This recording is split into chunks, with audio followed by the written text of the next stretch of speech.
दी गई आकृति में कितने त्रिभुज हैं, ये हमसे यहाँ पर पूछा गया है। ठीक, अब यहाँ पर ये जो आपकी आकृति दी गई है इसमें हमें त्रिभुजों की पहचान करनी है। तो देखिए इसके लिए आपको एक छोटी सी चीज़ समझनी है बस। यदि हम यहाँ पर एक त्रिभुज बनाएं और उस त्रिभुज को दो भागों में बांट दें तो हमेशा ही वहाँ से तीन त्रिभुज हमें मिलते हैं। ठीक, अब यहाँ पर देखिए इस प्रकार से यदि आप देख रहे हो तो यहाँ पर आपको एक इसी प्रकार से त्रिभुज दिख रहा है जिसे दो भागों में बांटा जा रहा है, तो यहाँ पर आपके तीन त्रिभुज मिल जाएंगे। ठीक, इसी प्रकार से आप यहाँ पर भी देख रहे हो एक त्रिभुज है जैसे दो भागों में बांटा जा रहा है, तो यहाँ पर भी तीन मिलेंगे और यहाँ पर भी आपके तीन मिलेंगे। ठीक, अब आप एक बात और देखिए, यहाँ से यदि हम देखें इस प्रकार से यदि हम देखें तो इसको भी दो भागों में बांटा गया है, तो यहाँ से भी हमारे तीन त्रिभुज मिल जाएंगे। ठीक, अब देखिए ये वाला एरिया हमने पूरा घेर लिया। ठीक, ये वाला कंप्लीट हो गया, ये वाला भी कंप्लीट हो गया और ये वाला भी कंप्लीट हो गया। अब बचा क्या हमारा, एक ये वाला एरिया बचा। देखिए एक त्रिभुज ये दिख रहा है और एक त्रिभुज आपका ये दिख रहा है। ठीक, देखिए 3 एकम 3, 3 दूनी 6, 3 3 9 और 3 चौक 12, 12 तो ये हो गए। उसके बाद 13वां ये हो गया और 14वां ये हो गया। ठीक, तो यहाँ पर टोटल आपके 14 त्रिभुज निकलते हैं, तो सी ऑप्शन जो है वो हमारे यहाँ पर सही हो जाता है। ठीक, तो नेक्स्ट क्वेश्चन की ओर बढ़ते हैं। इस पर नेक्स्ट प्रश्न हमारे यहाँ बोला गया है, एक कोड भाषा में इतने को ये लिखा जाता है और इतने को ये लिखा जाता है, तो इसी कोड में इसको क्या लिखा जाएगा, ये हमसे यहाँ पर पूछा गया है। ठीक, अब यहाँ पर देखिए जैसे कि बोला गया है PUZZLING, ये पुलिंग जो है इसे किस प्रकार से लिखा जा रहा है, ZZUP। इधर देखिए ZZUP, ये चार देखिए तो यहाँ पर देखोगे ZZUP, यानी कि ये जो है ये इस प्रकार से चल रहा है, यानी कि हम यहाँ पर क्या लिखेंगे ZZUP। ठीक, इस प्रकार से लिखा जा रहा है। अब बाकी के जो आपके बचे हुए हैं GNIL, तो वो क्या हो रहा है GNIL, यानी कि यहाँ से क्या हो रहा है कि ये आपका पहला लेटर है, यानी कि यहाँ पर आ जाएगा आपका GNIL। ठीक, इस प्रकार से लिखा जा रहा है। अब दूसरे वाले को भी देखें तो यहाँ पर है आपका JIPIJAPA। ठीक, इसको भी इसी प्रकार से लिखा जाना चाहिए। देखिए चार हैं तो यहाँ पर चार सेलेक्ट कर लीजिए, यहाँ पर होना चाहिए आपका IPIJ। ठीक, तो देखिए IPIJ, इसके बाद APAJ। ठीक, और देखिए APAJ, तो यहाँ पर APAJ, इस प्रकार से लिखा जा रहा है। तो इसी प्रकार से इसे कैसे लिखेंगे, तो यहाँ पर देखिए SWIZZLED। ठीक, अब यहाँ पर देखिए 1 2 3 4, हमने चार सेलेक्ट कर लिए, तो यहाँ पर हम कैसे लिखेंगे Z को पहले लिखा, फिर उसके बाद हमने I को लिखा, फिर उसके बाद W को लिखा, फिर उसके बाद हमने S को लिख दिया। ठीक, अब इसी प्रकार से लास्ट से स्टार्ट कर देंगे यहाँ से, तो यहाँ पर क्या हो जाएगा D हो जाएगा, फिर उसके बाद E हो जाएगा, फिर उसके बाद L हो जाएगा, फिर Z हो जाएगा LZ। ठीक, तो यहाँ पर ये आपका बनना चाहिए। इसका नेक्स्ट प्रश्न है हमारे यहाँ पर, देखिए यहाँ पर बोला गया है उस संख्या का चयन करें जो A दर्शाने वाले फलक के विपरीत फलक पर होगा। अब देखिए यहाँ पर क्या है, यदि हम यहाँ पर देखें तो देखिए A जो है वह आपका कॉमन नहीं है। ठीक, यदि देखिए ऐसा होता है कि यदि जो भी आपसे पूछा जाता है यदि वह आपका कॉमन होता है तो उसका विपरीत वही होता है। जैसे कि हम यहाँ पर बोलें कि जैसे कि हम बोल देते कि x का विपरीत क्या होगा, और यहाँ पर y जो है वह y यहाँ पर कॉमन है, और यहाँ पर जो है वह x यहाँ पर कहीं पर भी नहीं दिखेगा। क्यों, क्योंकि x जो होगा उसका विपरीत होता है, क्योंकि जो आपका कॉमन जो होता है उसका विपरीत वही होता है। ठीक, जो कि आपका यहाँ पर नहीं दिखेगा, ध्यान से समझिए, जो आपका यहाँ पर नहीं दिखेगा उसका विपरीत वही होता है, जो कि आपका यहाँ पर कॉमन होगा उसका विपरीत वही होता है। ठीक, जैसे कि हम यहाँ ऑप्शन से भी इसे सॉल्व कर सकते हैं। जैसे कि हमारे यहाँ पर देखिए, जैसे कि यहाँ पर f जो है वह यहाँ पर कॉमन है। अब यहाँ पर हमसे ये पूछा जाता है कि f का विपरीत क्या होगा, तो यहाँ पर देखिए यहाँ पर कौन सा आपको दिख रहा है, a दिख रहा है और b दिख रहा है, तो a और b ऑप्शन को हम यहाँ पर काट देंगे, और यहाँ पर d और e दिख रहा है तो d और e को यहाँ पर हम काट देंगे, बाकी का जो बचेगा उसे हम लगा देंगे, क्योंकि उसका कॉमन वही होता है जो कि आपका नहीं दिखता। ठीक, अब यहाँ पर हमें क्या पूछा गया है कि a का विपरीत क्या होगा, तो देखिए a जो है इससे हम इस प्रकार से घूमते हैं, a से नहीं घूम पाएंगे क्योंकि यहाँ पर क्या है हमें विपरीत वो देखना होगा कॉमन। ठीक, तो यहाँ पर कॉमन है आपका f, तो f से हम इस प्रकार से घूमेंगे, f से हम इस प्रकार से घूम जाते हैं। ठीक, तो f से इस प्रकार से घूमेंगे तो यहाँ पर सबसे पहले f, फिर इसके बाद a, उसके बाद b। ठीक, और यहाँ पर देखेंगे तो यहाँ पर देखिए एफ है, फिर उसके बाद क्या है ई है, और ई के बाद डी है। ठीक, तो यानी कि हम ये कहेंगे कि बी का विपरीत तो डी हो गया और ए का विपरीत क्या हो गया, ई हो गया। और हमसे किसका पूछा गया था, ए का, तो ए का विपरीत क्या हो जाएगा, ई हो जाएगा। तो ई हमारे यहाँ पर सही आंसर हो जाएगा। ठीक, अच्छे समझ आ गया होगा। नेक्स्ट क्वेश्चन की ओर बढ़ते हैं। इसके बाद नेक्स्ट प्रश्न है हमारे यहाँ पर, यहाँ बोला गया है AGIN46NF अनुक्रम उपयोग करके उस पद का चयन कीजिए जो निम्नलिखित समूह में शामिल नहीं होता। ठीक, ये आपके ये ऑप्शन दिए गए हैं। ठीक, अब यहाँ पर देखिए ये आपकी एक श्रृंखला दी गई है, इसमें से हमें यहाँ पर निकालना है। ठीक, अब यहाँ पर देखिए यहाँ पर बोला गया है सबसे पहले AG, तो AG को देख लेते हैं। देखिए यहाँ पर A कहाँ पर है, तो A यहाँ पर है, और G कहाँ पर है, तो G यहाँ पर है। ठीक, तो यानी कि A से लेकर ये हम चले G तक। ठीक, दूसरा है यहाँ पर IN को देख लेते हैं। IN कहाँ पर है, तो देखिए I यहाँ पर है और N यहाँ पर है, I से N तक। ठीक, इसके बाद बोला गया है आपका 46 यानी 4 से 6। यहाँ पर देखिए 4 ये रहा और 6 ये रहा। ठीक,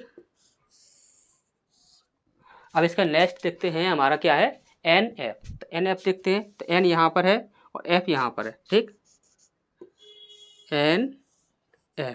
ठीक, अब यहाँ पर देखिए यहाँ पर आप देखोगे तो यहाँ से A से लेकर G तक की हम बात करें तो 1 2 3 कितने नंबर आ रहे हैं आपके, 3 नंबर आ रहे हैं। ठीक, अब इसके बाद हम यहाँ पर 4 से लेकर 6 तक की बात करें तो 1 2 3 कितने नंबर आ रहे हैं, 3 नंबर आ रहे हैं। ठीक, अब इसके बाद यहाँ पर हम देखें तो I से लेकर N तक की बात करें तो 1 2 3 यहाँ पर भी कितने नंबर हैं, 3 नंबर है। ठीक, अब यहाँ पर देखिए N से लेकर F तक की बात करें तो 1 2 3 4 यहाँ पर कितने नंबर आ रहे हैं, 4 नंबर आ रहे हैं। यानी कि NF जो है यही आपका गलत होगा। ठीक, NF, तो यही हमारा सही आंसर हो जाएगा। NF कहाँ पर है, तो देखिए NF यहाँ पर है बी ऑप्शन में, तो यही हमारा सही आंसर हो जाएगा। ठीक, अच्छे समझ आ गया होगा। नेक्स्ट क्वेश्चन की ओर बढ़ते हैं। इसका यहाँ पर हमारा नेक्स्ट प्रश्न है, यहाँ बोला गया है उस विकल्प का चयन करें जो प्रश्न चिन्ह यानी क्वेश्चन मार्क को प्रतिस्थापित करे। यानी कि यहाँ पर प्रश्न मार्क की जगह पर क्या आएगा, ये हमसे यहाँ पर पूछा गया है। ठीक, अब यहाँ पर देखिए जैसे कि बी की बात करें, ये आपका 2, ये आपका 7, ये आपका 12, ये आपका 4, ये आपका 9, ये आपका 14, 8, 13 और 18। ठीक, अब यहाँ पर देखिए 2 से 4 हो रहा है और 4 से कितना हो जाएगा, देखिए 2 का डबल हो रहा है 4 और 4 का डबल कितना हो जाएगा 8, नहीं हो पाएगा क्योंकि यहाँ पर भी आपका 8 है। ठीक, तो यहाँ पर देखेंगे तो 2 और 2 4, 4 और 2 6, यदि हम 6 करें और 6 के बाद 6 और 2 8, तो यहाँ पर 8 हो रहा है। ठीक, तो यहाँ पर कितना आ जाएगा आपका 6 आ जाएगा, 6 यहाँ पर 6 हो गया। अब इसका यहाँ पर देखें 7 और 2 9, 9 और 2 जोड़कर देखें तो 9 और 2 11 और 11 में 2 जोड़े हैं तो हमारा हो जाएगा 13। ठीक, तो यहाँ पर ये भी सही है हमारा। इसके बाद 12 की बात करें, 12 और 2 14, 14 और 2 16 और 16 और 2 18, यानी कि ये हमारा बिल्कुल सही है। ठीक, तो यहाँ पर देखिए 6 पर कितना आएगा आपका F आएगा, ये आपका K आएगा और ये आपका P हो जाएगा। ठीक, तो FKP कहाँ पर है, तो FKP ये हमारा सही आंसर हो जाएगा। ठीक, तो नेक्स्ट क्वेश्चन की ओर बढ़ते हैं। इसका नेक्स्ट प्रश्न हमारे यहाँ पर यहाँ बोला गया है यदि रेट को 18120 के रूप में लिखा जाता है तो गॉड को क्या लिखा जाएगा। ठीक, अब यहाँ पर देखिए जैसे कि यहाँ पर है आपका रेट RAT रेट, R कितने पर आता है आपका 18 पर, A कितने पर आता है 1 पर, T कितने पर आता है 20 पर। ठीक, तो 18120। ठीक, इसी प्रकार से आपका लिखा जा रहा है। तो यहाँ पर क्या होगा GOD गॉड। ठीक, इसको कैसे लिखेंगे, तो G कितने पर 7 पर, O कितने पर 15 पर और D कितने पर 4 पर। तो 7 15 4, 7 15 4 कहाँ पर है, तो देखिए 7 15 4, तो ये ऑप्शन हमारे यहाँ पर सही हो जाएगा। ठीक, तो नेक्स्ट क्वेश्चन की ओर बढ़ते हैं। इसका नेक्स्ट प्रश्न हमारे यहाँ पर यहाँ बोला गया है, देखिए ये आपका एक कथन दिया गया है, यहाँ बोला गया है यदि पाठ्यक्रम समय समय पर संशोधित किया जाता है। संशोधित का मतलब आपको अच्छे से पता होगा, उसमें क्या होगा परिवर्तन किया जाएगा, यानी कि जो गलत चीज़ें हैं उन्हें क्या किया जाएगा, ठीक किया जाएगा। ठीक, संशोधित किया जाता है तो पाठ्य पुस्तकें जो हैं वो क्या हैं, अप्रासंगिक हैं। प्रासंगिक के स्थान पर क्या है, अप्रासंगिक है। ठीक, अब यहाँ पर देखिए तो सबसे पहला दिया गया है यहाँ पर कार्यवाही दी गई है। यहाँ पर बोला गया है सबसे पहला औद्योगिक विशेषज्ञ को कक्षा में व्याख्यान के लिए आमंत्रित करना चाहिए। ठीक, देखिए जितने भी आपके जो भी आपका जैसे कि आप बोले हैं कि जैसे कि आप मान के चलिए यहाँ पर स्टूडेंट हैं सभी, यदि सभी स्टूडेंट हैं और यदि बोला जाए एक स्टूडेंट से बोला जाए कि तुम इस चीज़ का अच्छे से व्याख्यान कर दीजिए, तो यहाँ पर वह स्टूडेंट जो होगा वो उतनी अच्छे से उसका व्याख्यान नहीं कर पाएगा। यदि किसी एक विशेषज्ञ यानी कि एक टीचर को बुला लिया जाए, यदि एक टीचर को बोल दिया जाए कि आप इस चीज़ का अच्छे से व्याख्यान कीजिए, तो वो अच्छे से व्याख्यान कर देगा। क्यों? क्योंकि उसे ज़्यादा नॉलेज है। इसी प्रकार से यहाँ पर बोले कि औद्योगिक विशेषज्ञ को कक्षा में व्याख्यान के लिए आमंत्रित करना चाहिए, क्योंकि वह क्या करेगा, अच्छे से उसे समझा सकता है। ठीक, तो ये आपका सही हो जाएगा। दूसरा यहाँ पर देखते हैं, उद्योग में वर्तमान प्रवृत्ति से अवगत होने के लिए औद्योगिक यात्रा की व्याख्यान करनी चाहिए। देखिए, जितना भी आपका जो भी आपकी चीज़ हो, जैसे कि आपका जो भी आपका पाठ्यक्रम है, मान के चलिए आपका ये एक पाठ्यक्रम है, ठीक, इस पाठ्यक्रम में आप देखते हो आए दिन बदलाव होते रहते हैं, आए दिन आपके बदलाव होते रहते हैं। ऐसा क्यों होता है? क्योंकि देखिए, वर्तमान स्थिति में जैसे कि हमने यहाँ पर ध्यान से समझिएगा, जैसे कि हमने यहाँ पर एक प्रश्न ये सॉल्व कराया, जिस तरीके से जिस ट्रिक से हमने इस प्रश्न को जो सॉल्व कराया है वो तरीका इस समय पर चल रहा है। ठीक, अभी मान के चलिए किसी और टीचर ने कोई एक नया तरीका निकाल दिया, तो अब वो टीचर क्या करेगा, इस तरीके से पढ़ाएगा। अब वो तरीका जो है वह इस तरीके से ज़्यादा अच्छा है क्योंकि वो लेटेस्ट है। ठीक, इससे कम भी समय ले रहा है और इससे अच्छा भी है, तो सभी टीचर क्या करेंगे, इसका प्रयोग करेंगे। यानी कि यहाँ पर सीधी सीधी बात है, देखिए जो भी चीज़ होगी आपकी उसे वर्तमान स्थिति के साथ जोड़ना बहुत ही ज़्यादा जरूरी होता है। इंसान को समय समय के साथ क्या होना चाहिए, अपडेट होना चाहिए। ठीक, तो यही चीज़ यहाँ पर बोली गई है, तो ये भी यहाँ पर क्या होगा, बिल्कुल सही होगा। ठीक, तो यहाँ पर हमारा दोनों सही हो जाएंगे। तो यहाँ पर देखेंगे केवल 2 अनुसरण करती है, तो यहाँ पर ये गलत हो जाएगा। दोनों अनुसरण करती हैं, तो यहाँ पर यही हमारा सही हो जाएगा, यानी कि दोनों यहाँ पर हमारे सही होंगे। ठीक, तो नेक्स्ट क्वेश्चन की ओर बढ़ते हैं। इसका नेक्स्ट प्रश्न है हमारे यहाँ पर बोला गया है, यदि श्रृंखला के दूसरे अर्धश को, देखिए यहाँ पर क्या बोला है, अर्धश का मतलब होता है कि आधा हिस्सा। ध्यान समझिएगा, यदि श्रृंखला के दूसरे अर्धश का मतलब होता है आधा हिस्सा। अर्धश को विपरीत क्रम में लिखा जाए तो बाएं से, यानी कि यहाँ से नहीं, यहाँ से दायां ये हो गया, बायां ये हो गया, तो बाएं से दाएं कितने अक्षरों के पहले एक अक्षर तथा बाद में एक संख्या होगी। यानी कि यहाँ पर सीधा सीधा बोला गया है, पहले एक अक्षर होना चाहिए, फिर एक अक्षर होना चाहिए, फिर उसके बाद एक संख्या होनी चाहिए। ठीक, ये यहाँ पर बोला गया है, अक्षर फिर संख्या। इस प्रकार से जो भी आपके क्रम होंगे, जितने होंगे वही हमारे यहाँ पर गिने जाएंगे। ठीक, अब यहाँ पर देखिए, उसने बोला है, सबसे पहले अर्धश की बात कर लेते हैं। अर्धश की बात कीजिए, अर्धश को विपरीत क्रम में लगाना है। ठीक, अब यहाँ पर पहले गिन लीजिए, 1 2 3 4 5 6 7 8 9 10 11 12 13 14 15 16 17 18 19 20, टोटल 20 हैं आपके। अब 20 में से हम देखेंगे तो देखिए 1 2 3 4 5 6 7 8 9 10, यानी कि इनको हम क्या करेंगे, उल्टा लिखेंगे। ठीक, यहाँ पर कैसे लिखेंगे हम इसे, परसेंट के बाद डी के बाद एफ के बाद क्यू के बाद 1, फिर उसके बाद @ फिर उसके बाद टी, फिर उसके बाद जेड, फिर उसके बाद जे, फिर उसके बाद यू। ठीक, उल्टा लिख दिया हमने। अब यहाँ पर देखिए, अक्षर फिर संख्या, ये हमें देखना है। ठीक, यानी कि 2 अक्षर के बाद एक संख्या होनी चाहिए। यहाँ पर देखिए 2 अक्षर के बाद एक संख्या, एक तो हमारे यहाँ पर ये मिल गया,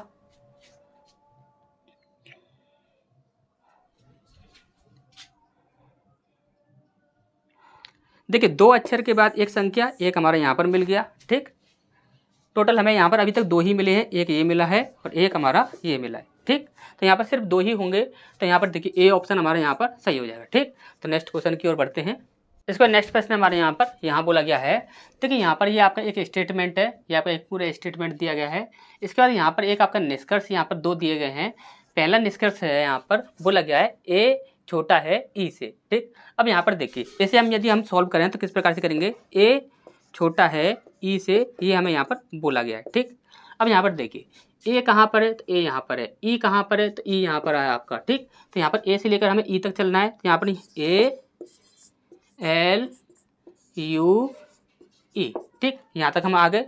अब यहाँ पर देखिए, यहाँ पर आप देख रहे हो तो यहाँ पर क्या है, ए है और यहाँ पर आपका ई है, लेकिन यहाँ पर आप देख रहे हो तो यहाँ पर ये साइन है आपका, ये आपका क्या हो रहा है, बदल रहा है। यदि साइन बदलेगा, यानी कि ए यहाँ पर कितना है आपका, इस प्रकार से है, और यहाँ पर किस प्रकार से है, इस प्रकार से है, और इस प्रकार से ये आपका बन रहा है। ठीक, तो ये कभी भी कोई भी रिलेशन नहीं होता है, हमने आपको 1000 बार बताया है। देखिए यदि आपने पहली वीडियो ना देखी हो तो आप ध्यान से समझ लीजिए। यहाँ पर होता क्या है कि जैसे कि यदि ये साइन दिखे या ये साइन दिखे तो आपका ये सही है, ठीक। यदि आपको यहाँ पर ये साइन दिखे या फिर आपको ये साइन दिखे, ये भी आपका सही है। ये साइन दिखे तो ये भी आपका सही है। लेकिन आपको यदि यहाँ पर ये साइन दिख जाए, इस प्रकार से आपकी कंडीशन बन जाए, इस प्रकार से कंडीशन बन जाए तो वो आपका गलत होगा। और यदि आपका ये वाली कंडीशन बन जाए तो ये भी आपका क्या होगा, ये भी आपका क्या होगा, ये भी गलत होगा, ठीक। और दूसरी चीज़ आप समझ लीजिए, जब कभी भी आपके तीनों चिन्ह दिए गए हैं, जैसे कि आपके ये वाला साइन दिया गया है, ये वाला दिया गया है, ये वाला दिया गया है, ठीक। इनमें से कोई भी एक, इनमें से कोई भी एक, और या फिर ये वाला, हमेशा ही आप क्या करोगे, यदि तीनों साइन एक साथ दिए गए हैं तो हमेशा इसको पहले आपको मानकर चलना है। जैसे कि हम यहाँ पर बोले हैं कि जैसे कि आप यहाँ पर देखिए दूसरे वाले को समझते हैं, ठीक। दूसरे वाले में क्या है, यहाँ पर u बड़ा है v से, ठीक। u बड़ा है v से, ये हमसे यहाँ पर बोला गया, ठीक। तो देखिए u और v, देखिए u और v कहाँ पर है, देखिए v यहाँ पर है और u आपका यहाँ पर है। तो देखिए v a l u, ठीक, इस प्रकार से है, ठीक। अब यहाँ पर देखिए, यहाँ पर आपके तीनों की तीनों साइन आ रहे हैं, तीनों की तीनों साइन आ रहे हैं, लेकिन हम यहाँ पर साइन किसको मानेंगे, साइन हम ये वाला मानेंगे। तो हम सबसे पहले साइन लगा लेते हैं, ठीक। ध्यान से समझ लीजिए, तीनों साइन दिए गए हैं, जब तीनों साइन दिए जाएंगे तो यहाँ पर सबसे पहले हमें प्राथमिकता किसे देनी है, इसे देनी है, ठीक। अब यहाँ पर मान के चलिए कि आपका ये वाला साइन है, ये वाला साइन है और ये वाला साइन नहीं है, तो फिर भी हमें क्या करना होगा, इसी साइन को ऐड करना होगा। अब यहाँ पर मान के चलिए ये वाला साइन नहीं है और ये वाले दोनों साइन है, तो हमें सबसे पहले ये वाला साइन मानना होगा। बराबर तो आपका जो समझ लीजिए लास्ट पे ही रहेगा, ठीक। ये आपकी प्राथमिकता इसे सबसे पहले देनी है और इसे दूसरे नंबर पर, और ये आपका तीसरे नंबर पर, ठीक। अब यहाँ पर देखिए, यहाँ पर आपके ये और ये तीनों साइन दिए गए थे, तो हमने ये वाला साइन लगा दिया, और दोनों जो ये वाला जो साइन है इसका मुंह इधर की साइड जा रहा है, तो यहाँ पर ये आपका सही है, ठीक। अब यहाँ पर देखिए हमें क्या करना होगा, यहाँ पर u तक चलना है, तो यहाँ पर देखिए v और यहाँ पर u, यानी कि हमारी कंडीशन क्या बन गई, हमारी u जो u है, यहाँ पर v है, सॉरी यहाँ पर v है, v, तो v जो है वह छोटा है u से। और यहाँ पर देखेंगे तो देखिए v छोटा है u से, यही यहाँ पर बोला गया था, v छोटा है u से, तो यानी कि ये सेकंड जो है वो हमारा सही हो जाएगा और फर्स्ट जो है वह हमारा यहाँ पर गलत हो जाएगा, ठीक। अच्छा समझ आ गया होगा। तो यहाँ पर हम देखेंगे दूसरा हमारा सही है, तो केवल निष्कर्ष एक तर्क संगत है तो ये गलत हो जाएगा, केवल निष्कर्ष दो तर्क संगत है तो यही हमारा सही आंसर हो जाएगा, ठीक।